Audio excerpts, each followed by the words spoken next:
নমস্কার বন্ধুরা, আমি তুহিন রিভিউলজি চ্যানেলে আপনাদের প্রত্যেককে স্বাগত জানাই। এখন কথা বলবো মেমতি স্যারের নতুন মালায়ালাম সিনেমা, যেটা এই বছর মুক্তি পেয়েছে, ব্রহ্মা ইউগাম। সেটার ব্যাপারেই আজকে আপনাদের সাথে মূলত কথা বলবো। তা দেখুন, আমি রিভিউ ভিডিওটা শুরু করার আগে প্রত্যেককে একটা কথা বলতে চাই যে এই সিনেমাটা প্রত্যেকেই সনি লিভে গিয়ে হিন্দি ডাব সহ একবার দেখুন। ব্যাপক লাগবে আপনাদের এই সিনেমাটি। যেইভাবে এই সিনেমাটাকে তৈরি করা হয়েছে না, ব্যাপক। এখানটায় মূলত আমরা গল্প দেখতে পাচ্ছি, যে গল্প এখান থেকে শুরু হচ্ছে একটা বনের ভিতর দুইজন লোক, যে গল্পের মেন প্রোটাগনিস্ট এবং আর একজন তার সাথী। তারা দুইজন জঙ্গলের মধ্যে হারিয়ে গেছে এবং কিছু কারণবশত প্রোটাগনিস্টের যে সাথীটা আছে সে হারিয়ে যাচ্ছে, মানে তার থেকে আলাদা হয়ে যাচ্ছে। এবং আলাদা হয়ে যাওয়ার পর যে মেন প্রোটাগনিস্ট জঙ্গলে ঘুরতে ঘুরতে একটি ম্যানশনের সামনে গিয়ে পড়বে, এবং এই ম্যানশনের ভিতরে ঢুকে থাকে হচ্ছে মাত্র দুইজন। এই যে এই ম্যানশনের একজন হচ্ছে রান্নার ঠাকুর, আর একজন হচ্ছে মেমতি স্যার নিজে। তাই এই ম্যানশনের ভিতর ঢোকার পর কি ঘটছে, কি বৃত্তান্ত জানতে হলে এই সিনেমাটি আপনাকে হিন্দি ডাব সহ সনি লিভে গিয়ে দেখে ফেলতে হবে।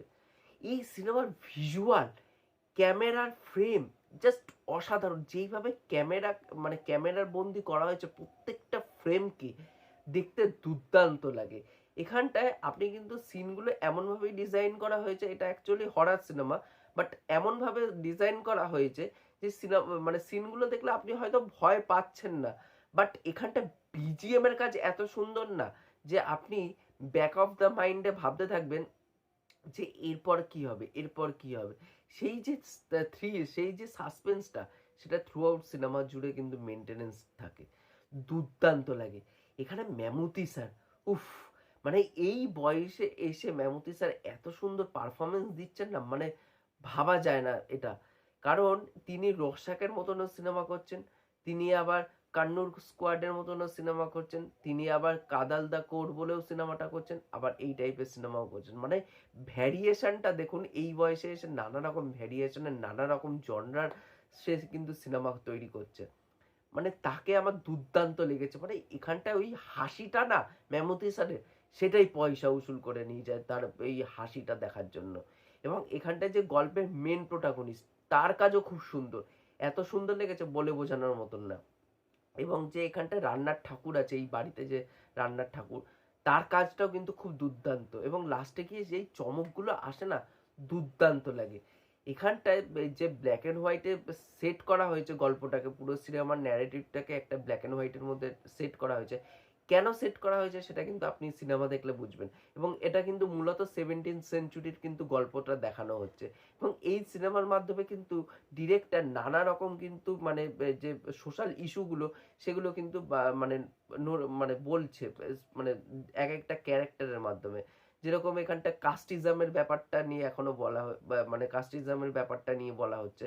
এটা কিন্তু এখনকার দিনে দাঁড়িয়েও কিন্তু রেলিভেন্ট, কারণ আপনারা কিন্তু হয়তো শহরের দিকে বুঝবেন না, একদম ইন্টেরিয়ারের দিকে চলে গেলে কিন্তু এখনো বুঝতে পারবেন যে কাস্টিজম ব্যাপারটা এখনো কিন্তু আছে। যেরকম বিহার, ঝাড়খণ্ড এইসব জায়গায় গেলে কিন্তু সেই কাস্টিজমের ব্যাপারটা আপনারা প্রত্যেকেই ফিল করতে পারবেন, সেই জিনিসটাকে। এবং এখানটায় যে পাওয়ারের যে খিদেটা, পাওয়ারের যে লোভ, সেইটা খুব সুন্দর করে দেখানো হচ্ছে। যে যার কাছে পাওয়ার আছে, যার কাছে ক্ষমতা আছে, সে তার তার নিচু মানে নিচু পদের যারা লোক আছে, মানে যাদের ক্ষমতা অতটাও নেই, তাদেরকে কি করে পিষে মারছে এই ক্ষমতাশালী লোকেরা, সেইটাও এখানটা পোক করা হয়েছে। দুর্দান্ত লাগে।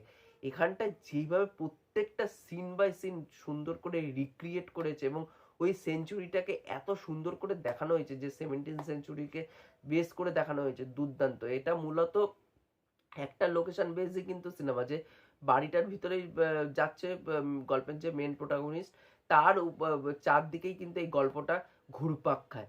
দুর্দান্ত লাগে। আমি আপনাদের প্রত্যেককে বলবো যে এই সিনেমাটা একবার গিয়ে চেক আউট করুন সনি লিভে গিয়ে হিন্দি ডাব সহ।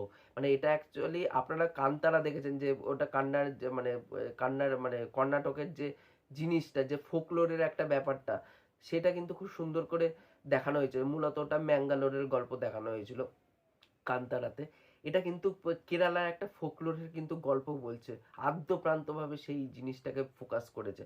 দুর্দান্ত লাগবে। আমি দেখে জাস্ট ছিটকে গেছি।